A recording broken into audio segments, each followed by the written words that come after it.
Sebagai pengusaha, bisa nggak kita cepet untuk dari nol ya? Cepet untuk dalam 2 tahun deh, gue udah punya duit banyak nih. Bisa. Cara bener? Cara bener nggak bisa. Nggak seri? 20 tahun aja juga nggak bisa, Pak. Miliar-miliar? Iya, nggak gampang, Pak. Untuk membuat uang dari seperak jadi 10 perak aja susah. 10 perak jadi 100 perak aja susah. 100 perak jadi 1000 perak aja susah, Pak. Apalagi buat miliar. Kalau pola saya nih, pola saya adalah oke, gue pakai pola flexing ya, dimana gue akan memflexingkan usaha gue atau memfleksikan apa yang gue dapat dari usaha gue. Itu kan good marketing. Orang-orang akan interest untuk mau tahu, datang ke gue, sehingga gue bisa leluasa nih untuk dapat cuan dari hasil marketing gue nih. Mungkin nggak dalam 2 tahun? Nggak mungkin. Nggak mungkin, Bos. Yang kita ngomong bener ya? Iya, sebab untuk cuan, kalau nggak setengah nipu atau nipu beneran, nggak mungkin, Bos. Itu pasti ada unsur penipuan. Ya, kalau benar-benar dia punya cuan, dia harus beranakin duitnya. Dari seperak jadi 10 perak, 10 perak jadi 100, 100 jadi 1000, 1000 jadi 100.000, jadi 1 juta. Kalau memang produknya ini nggak bermasalah, terus untuk apa dia ngasih duit gitu kan, uang tutup mulut? Toh ya silakan dia mau review seperti apa. Pasti si pelapor ini berkeyakinan bahwa produk yang dia hasilkan itu ya berarti produknya bagus gitu kan? Nah terus yang kedua, kalau dia sudah membuat laporan, ada niat untuk membuat laporan polisi, terus kenapa dari dulu uangnya dikasih gitu? Iya. Kalau Karena dari awal. Iya, nggak dari awal.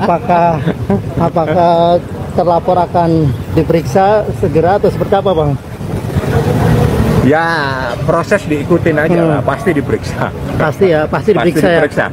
Tuh. Pasti diperiksa. Jadi tinggal waktunya biar penyidik aja. Oke, siap. Tanyanya ke Humas. Siap, dari satu Humas.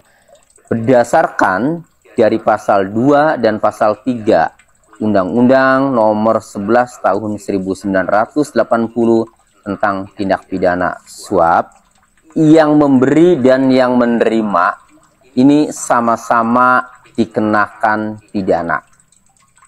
Hanya saja di dalam undang-undang ini yang menerimanya itu adalah yang mempunyai kewenangan dalam tugasnya.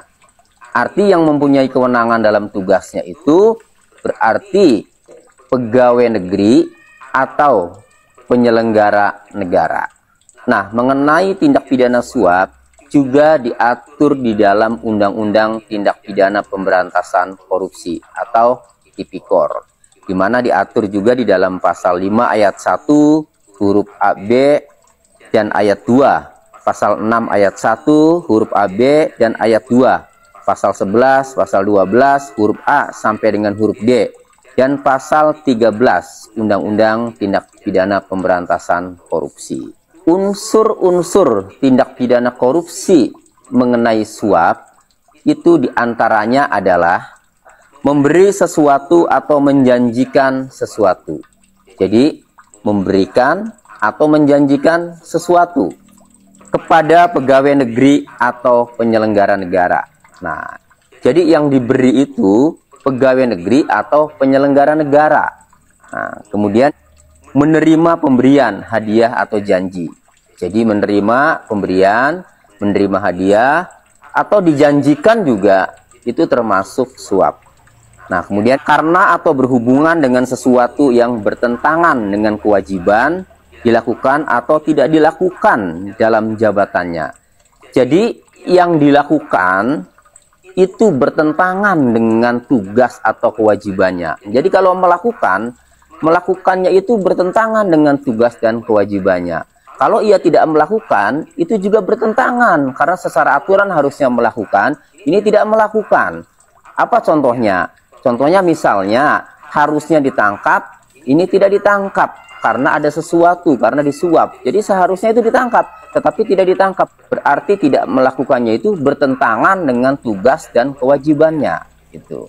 Nah, kemudian dengan mengingat kekuasaan atau wewenang yang melekat pada jabatan atau kedudukannya, atau oleh pemberi hadiah atau janji dianggap melekat pada jabatan atau kedudukan tersebut.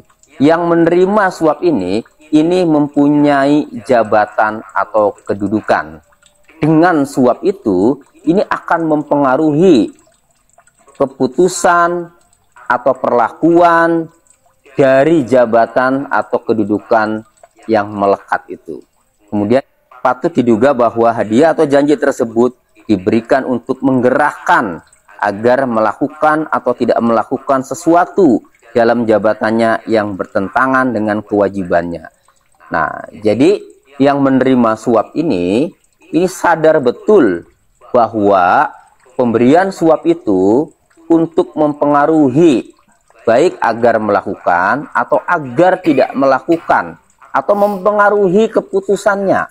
Nah, oleh karenanya kalau dengan uang yang diberikan itu kemudian dapat mempengaruhi keputusan, tindakan, atau tidak melakukan tindakan pegawai negeri atau penyelenggara negara itu, maka uang yang diberikan, hadiah yang diberikan, janji yang diberikan kepada pegawai negeri atau penyelenggara negara itu dapat dikategorikan sebagai suap atau memenuhi unsur pidana penyuapan.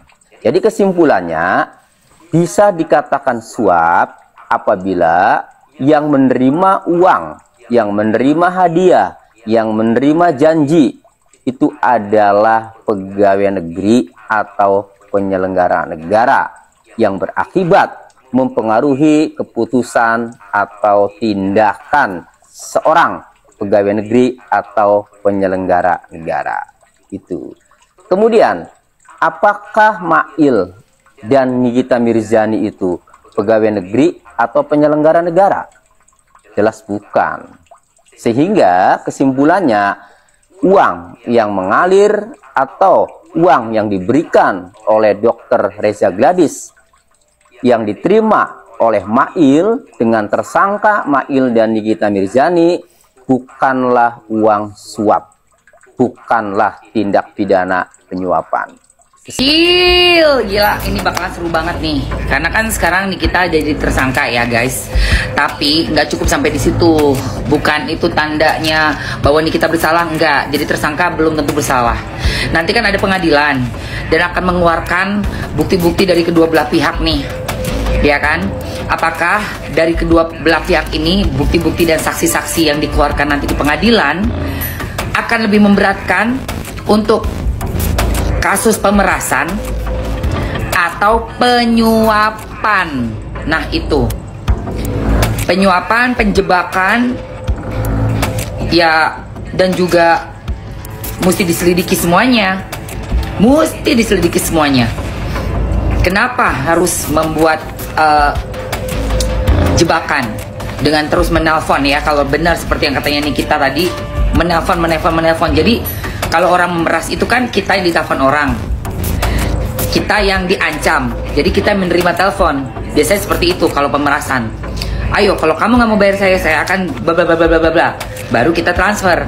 Tapi kalau ini kita yang terus menerus approach dan itu ada buktinya nanti, itu udah bukan pemerasan menurut aku ya, matanya orang awam. Tapi adalah upaya untuk menyuap, menyogok. Nah, kenapa harus menyogok? Itu juga harus diselidiki lagi di pengadilan, dikorek lagi.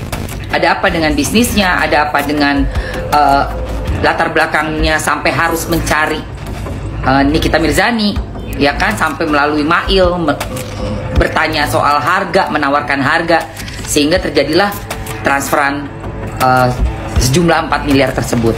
Reza Gladys akhirnya memberikan penjelasan terkait langkah hukum yang diambilnya terhadap Nikita Mirzani yang berujung pada penahanan sang selebriti.